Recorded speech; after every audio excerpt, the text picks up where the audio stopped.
kita akan pakai laporan keuangan Mayora tahun 2023. Jadi masing-masing bisa tolong sama-sama kita buka. Saya juga akan share screen. Jadi formatnya nanti saya ngomong segala macam ini tentang analisis ini dari awal. Kalau ada pertanyaan langsung dipotong aja, langsung tanya aja. Kalau nggak ada pertanyaan saya lanjut. Oke, kita mulai. Laporan keuangan ya awalnya seperti ini. Ada nama emitennya PT Mayora Indah Tbk dan entitas anak gitu ya. Ini kita harus perhatikan. Dan entitas anak ini artinya adalah ada beberapa perusahaan di dalamnya.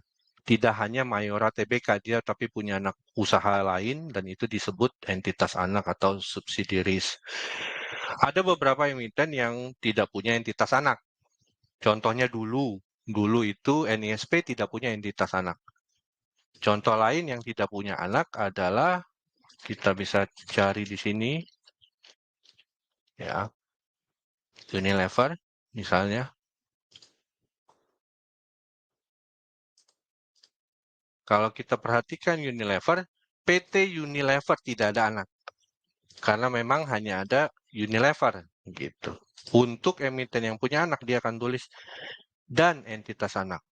Gitu ya. Kemudian ini ada daftar isi.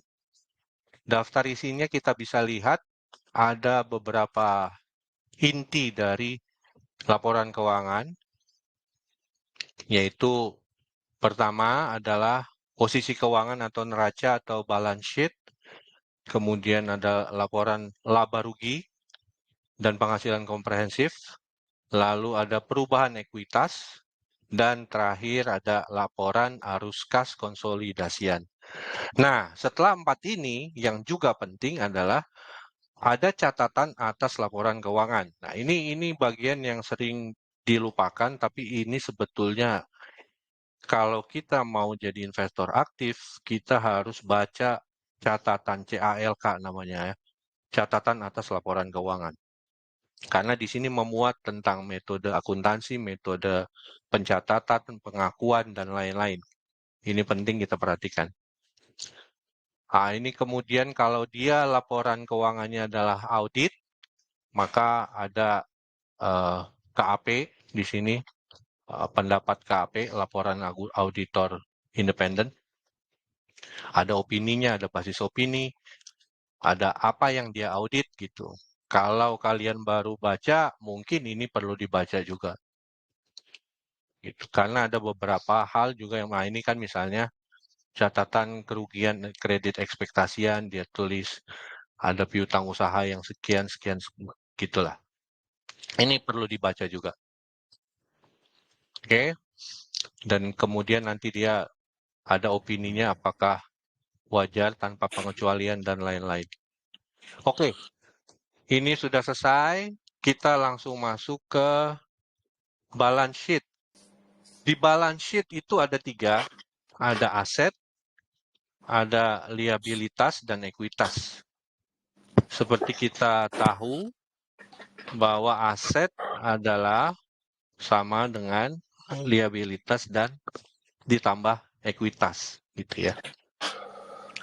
Apa aja yang ada di aset? Ini kita bisa lihat. Aset itu kalau tergantung penyajian sebenarnya, tapi penyajian di Indonesia itu diurutkan mulai dari yang paling liquid sampai yang paling tidak liquid. Gitu. Yang paling liquid adalah kas, kemudian investasi, kemudian piutang, kemudian persediaan, uang muka, pajak, biaya di muka. Nah, aset dibagi menjadi 2. Ada aset lancar, ada aset tidak lancar.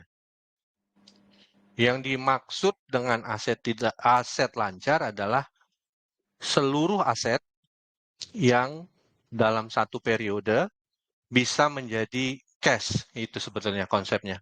Satu periode itu berapa ya? Satu periode misalnya 1 tahun.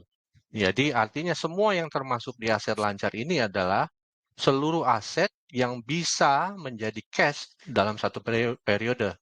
Makanya yang ada di sini adalah kas, udah jelas, investasi yang tentunya juga liquid. ada piutang usaha, berarti piutang usahanya ini bisa menjadi uang dalam waktu satu periode.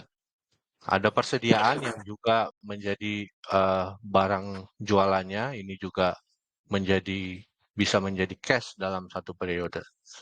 Ada pajak dan ada biaya dibayar di muka. Nah, kemudian kita masuk ke aset tidak lancar. Aset tidak lancar ini ya, yang kemungkinan besar tidak menjadi cash dalam satu periode. Misalnya yang udah jelas adalah aset tetap, gitu, dan aset hak guna, uang muka, uang jaminan. Nah, apa yang kita lihat di aset ini sebetulnya kalau saya biasanya saya melihat uh, nominalnya yang terbesar mana, gitu di sini. Nah, saya fokus untuk mencari tahu lebih dalam mana yang besar. Jadi kalau kita lihat di sini ya, yang kecil-kecil ini seperti biaya dibayar di muka ya, ini bisa pending dulu lah lihatnya. Yang saya fokus itu nanti ada cash, ada piutangnya, ada persediaan, ada aset tetap gitu. Ini nanti, nah kalau kalian lihat di tengahnya ini ada catatan, nah inilah yang kalian cek nanti, kita cek. Aset tetap itu akan dijelaskan di CALK 10 gitu. Jadi kalau kita pengen tahu ada apa aja nih 8 triliun isinya, kita bisa menuju ke catatan 10. Untuk piutang juga kita bisa menuju ke catatan 6. Sampai sini ada pertanyaan enggak ya? Aman, brother. Bagus. Aman, mantap. Oke, kita Aman. lanjut ke liabilitas. Liabilitas itu adalah utang dari perusahaan. Utangnya bisa terdiri dari utang berbunga dan juga ada utang tidak berbunga. Utang berbunga contohnya ya utang bank, obligasi, bond. Kemudian yang tidak berbunga adalah utang usaha. Jadi utang itu kalau kita bisa bagi dua, ada utang baik, ada utang yang tidak baik gitu. Atau misalnya utang produktif atau utang tidak produktif. Nah, utang yang baik itu apa? Bisa kita bilang sebetulnya utang usaha selama dia lancar dan produktif itu adalah utang yang baik. Karena seperti kita bisa berbisnis menggunakan other people's money gitu kan. Nah, ini tentunya untuk untuk emiten ini justru menyenangkan gitu kan bahwa dia bisa berbisnis, dia ambil dulu barangnya, bayarnya nanti gitu. Ini dari cash flow justru membantu. Biasanya biasanya emiten-emiten yang bagus itu utang usahanya besar malah karena dia mempunyai bargain yang besar sehingga vendornya, suppliernya justru mau duluan ya udahlah lu pakai barang gua aja gitu kan. Biasanya emiten yang masih belum punya reputasi baik dia sulit untuk punya utang usaha yang besar. Jadi utang usaha yang besar ini secara umum kita bisa memandang ini baik selama tidak macet dan lain-lain. Karena hanya emiten atau manajemen atau perusahaan yang baik yang bisa dipercaya oleh vendornya dan suppliernya untuk ambil barangnya dulu, bayar nanti gitu kan. Kalau dia belum punya reputasi, sebaliknya, justru malah dia harus kasih uang jaminan dulu, gitu kan. Dia harus taruh deposit dulu ke sana, baru mengambil. Misalnya kalau ada yang kerja pernah jadi pedagang sembako gitu kan, kalau kita mau ngambil ke Indofood misalnya atau mau ngambil ke gudang garam itu justru kita duluan yang harus kasih deposit gitu kan. Nah ini kebalikan, bukan hanya nggak harus kasih deposit, malah dia dikasih duluan barangnya. Oke, jadi udah aset, sudah liabilitas, sudah kita masuk ke ekuitas. Nah, jadi dalam berusaha, perusahaan itu modalnya ada dua. Modalnya ada dari liabilitas, modal orang lain yang memodali, ada modal sendiri. Modal sendiri itu namanya ekuitas. Nah, ekuitas ini adalah modal yang disetor oleh pemilik perusahaan, gitu kan. Nah, di sini kita melihat ada beberapa pos, ada modal sahamnya, modal ditempatkan dan di-store. Nah, ini jadi ada modal dasar, ada modal ditempatkan dan di-store. Tidak semua modal dasar harus di-store langsung, gitu kan. Jadi kalau modal dasarnya ada 75 miliar saham yang ditempatkan oleh Mayora itu baru 22,358. Nah, ini selisihnya kita sebut portable namanya. Jadi modal yang ditempatkan ada segini ya 400 miliar itu ya. Kemudian ada agio. Agio ini adalah tambahan modal di store. Ini kayaknya kok di chat banyak yang ngomong. Apa ini? Bentar saya baca dulu. Nggak ada yang nanya tapi ya. Jim, Oke, bukan. Jim, Kemudian ada agio. Ada yang nanya nggak? itu Jim, Apa tuh? kalau kan ini kan modal saham nilai nominal 20 per saham, ya. Terus Hmm. modal dasarnya 75 miliar, berarti awal-awal mereka suntik 150 miliar ya. Oke, ini coba saya jelaskan ini ya. Oke, ini betul, itu pertanyaan bagus. Jadi modal saham ini ada beberapa yang mungkin harus kita tahu.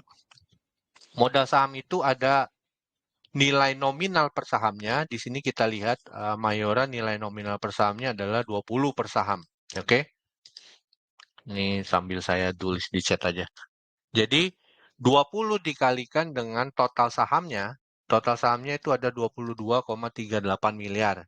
Nah, ini dikali aja 20 dikali 22,358 berapa tuh? Eh, Pakai kalkulator aja. oh, 447 berarti ya. Iya. Ya, jadi 22,358,699,725 dikali 20 hasilnya adalah 447 miliar. Gitu. Jadi Mayora sekarang mempunyai 22 miliar 358 juta 669.725 lembar saham yang masing-masing nilai nominalnya adalah 20 per saham. Maka modal ditempatkan di store adalah 22,38 dikali 20 hasilnya adalah 447. Nah, Jim, Gitu ya. kalau kalau Mm-mm. kayak gitu, kenapa ada 75 miliar di atas? Nah, 75 miliar itu adalah total modal saham sesuai anggaran dasarnya. Jadi modal saham menurut anggaran dasar adalah 75 miliar. Tapi yang sudah disetor adalah 22,3 miliar. Maka selisihnya ini masih ada berapa tuh? Masih ada sekitar 53, 52, sekian gitu ya. 52,6 berapa itu? Ya gitulah. 1,1 5, T berarti Pak ya. ya. Nah, itu yang disebut portable. Kalau kalian sering baca, misalnya ada emiten mau melakukan rights issue-nya diambil dari saham portable. Nah, inilah. Katakan misalnya satu saat Mayora mau uh, rights issue. Rights issue dia misalnya 1 miliar lembar. Terus nanti kalau kita baca itu beritanya begini. Mayora Indah akan melakukan rights issue sebanyak 1 miliar lembar saham yang diambil dari saham portable. Nah, inilah saham portable. Selisih dari modal dasar dan modal ditempatkan dan disetor. Jadi seandainya dia nanti rights issue, modal ditempatkannya naik jadi 23 miliar, portable-nya berkurang 1 miliar gitu. Sampai nanti dia bisa mengeluarkan saham sampai 75.000 lembar. Lah kalau udah 75.000 gimana? Dia nggak boleh lagi. Secara prinsip nggak boleh lagi ngeluarin saham baru. Tapi masih bisa kalau dia RUPS mengubah anggaran dasar dan uh, menaikkan modal dasarnya, misalnya dinaikin modal dasarnya jadi 100 miliar gitu. Nah, kalau misalnya Paham nggak? OWK, Apa? apakah juga kalau obligasi wajib konversi, apakah juga kan nambah saham kan itu Iya, OWK? makanya. Jadi makanya Hmm. nambah saham itu bisa dari macam-macam kan. Nambah saham Mhm. itu bisa membeli saham orang lain, Mhm. ya. Jadi saham beredarnya tetap, misalnya 22 miliar ini bisa dari pemegang saham yang lain, jadi hanya tuker orang, lembar sahamnya tetap. Bisa dari saham portable, menambah lembar saham baru, Mhm. gitu. Paham nggak ini? Terima kasih Jim. I love you.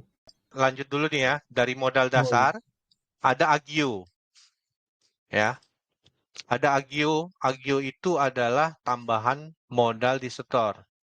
Kalau kita mau, oke, kita mau bahas detail ekuitas ini ya. Berarti kita lihat CALK 22.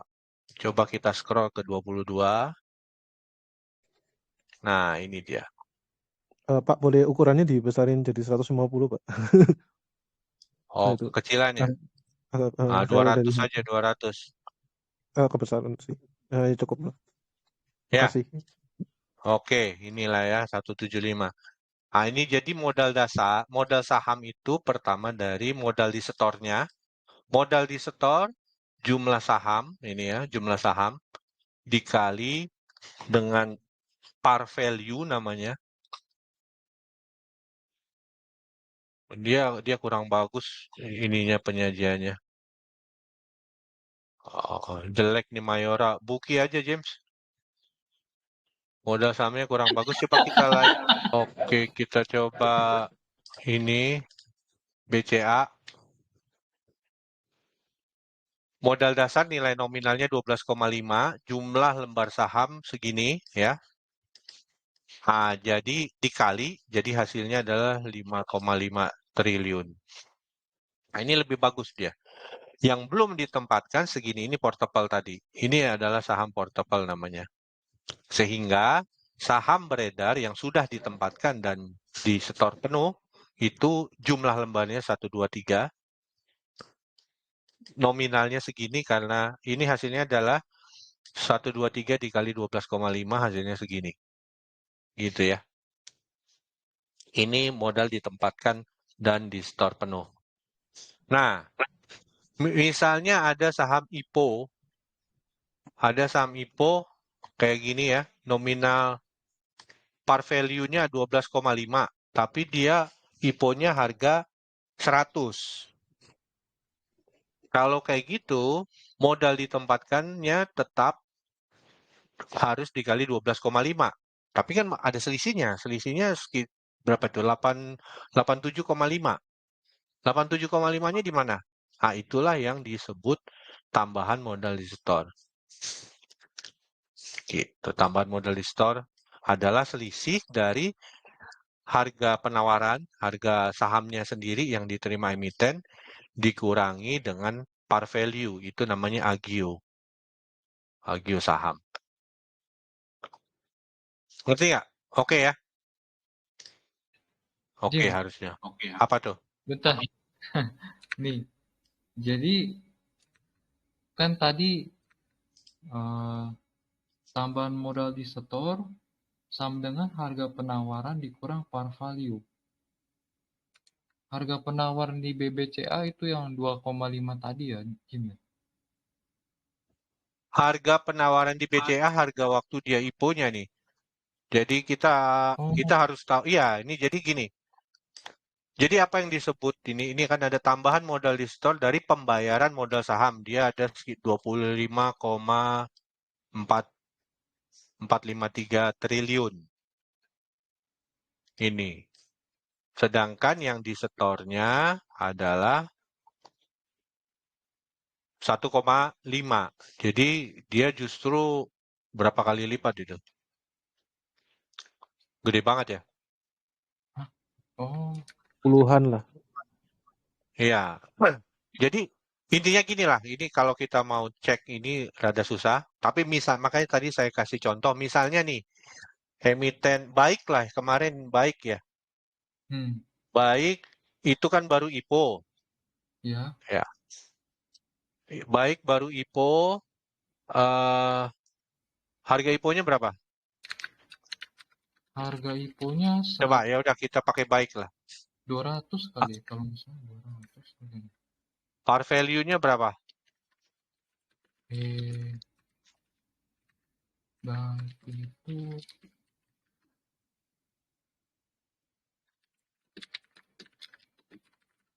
Saham yang baru IPO 278 Jim. 278. 278. Oke. IPO-nya 278. Nah, itu par value-nya berapa? Coba cek aja di IPO. Oh, bentar. Baik. Baik.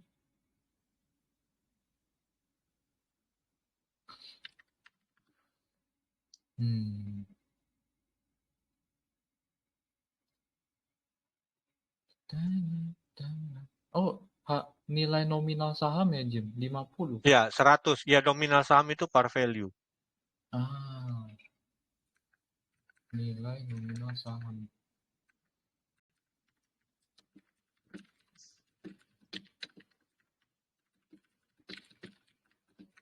Aku kirim ya, bentar. Yang lain kalau mau ikutan bantu,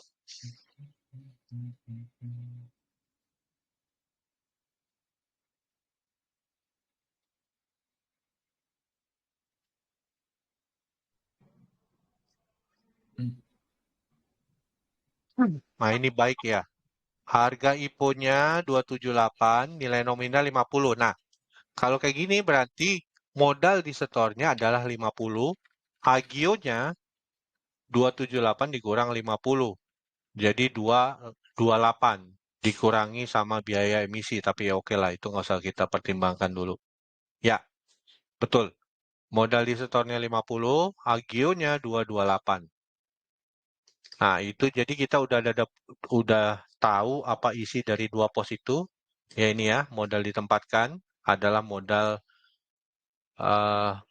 emiten yang nilainya didapat dari jumlah saham dikalikan dengan par value.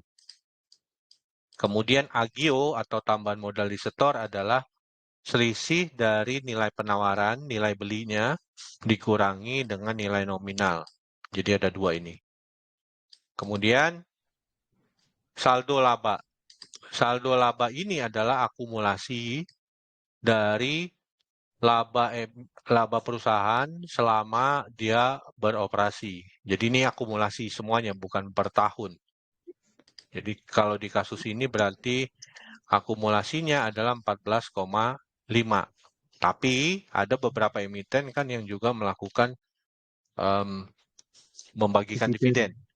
Ya, jadi ini adalah sisanya, sisa laba setelah dikurangi dividen. Kalau ini soal selisih kurs atau komprehensif lainnya, itu seluruh perubahan modal yang tidak termasuk dari itu tadi. Tidak termasuk modal saham, tidak termasuk agio, tidak termasuk saldo laba. Artinya asalnya bukan dari laba atau rugi operasional. Gitu. Ini nggak perlu kita bahas dulu.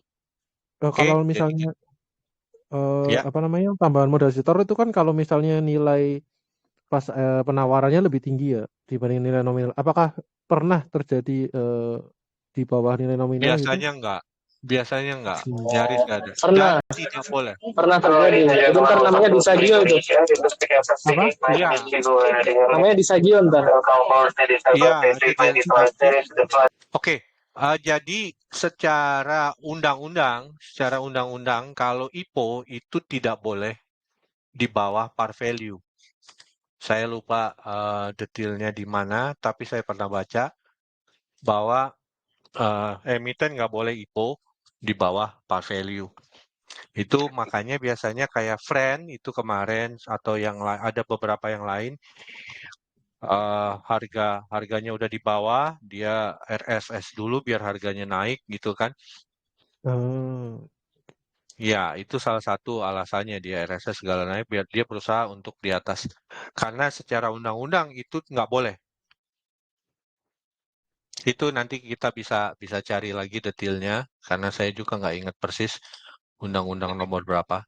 Tapi itu ada oh, undang-undang PT lah. oh. Kalau misalnya yang pas IPO itu ada oversubscribe atau apa itu bahasanya itu apakah maksud itu apa ya? Sorry, agak melenceng Nggak, sedikit. itu nggak ada Mekanisme urusannya pasar. dengan Oh, ya itu mekanisme pasar yang nggak akan tercermin di laporan keuangan karena itu hanya mau bilang yang ditawarkan 1 juta, yang mau beli totalnya 5 juta, jadi oversubscribe 5 kali gitu kan. Tapi yang terbeli, yang terjual, yang tersedia untuk dijual kan tetap 1 juta. oke, terima kasih. Itu. Oke. Nah, ini kita baru dari balance sheet.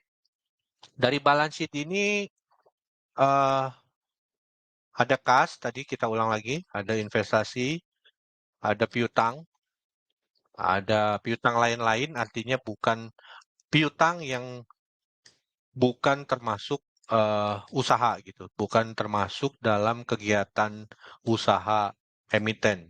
Nah, ini bisa macam-macam. Kemudian ada persediaan ini tadi. Oke, nah dari ini semua kita liabilitas ya, liabilitas. Ada beberapa rasio terkait ini semua kan. Ada misalnya, jadi saya mau sekalian ini laporan keuangan kita bahas rasio-rasio yang umum biasanya. Ada DER gitu kan. Ada DER, DER adalah debt to equity ratio. Debt to equity ratio itu kita membandingkan utang terhadap ekuitasnya. Nah, biasanya tapi yang kita bandingkan itu adalah interest bearing debts. Interest bearing itu artinya adalah utang yang berbunga. Nah, utang berbunga dari sini apa? Mana aja yang termasuk utang berbunga? Coba lihat. Ada yang bisa jawab nggak? Bank sama obligasi. Obligasi dan bank. Oke, jadi totalnya coba kita hitung 85, mana lagi? 644. Yang jangka panjang, Om. Jangka Sama panjang jangka juga pendek. masih ada. Ada 1,7 tambah 1,8 berapa tuh? 35, sekitar 4,2 ya? Ya, Om. Ya. Jadi kalau kita mau menghitung, oke, sebelum saya lanjut ke sini ada yang ketinggalan. Satu lagi ketinggalan ini tentang ekuitas, ya.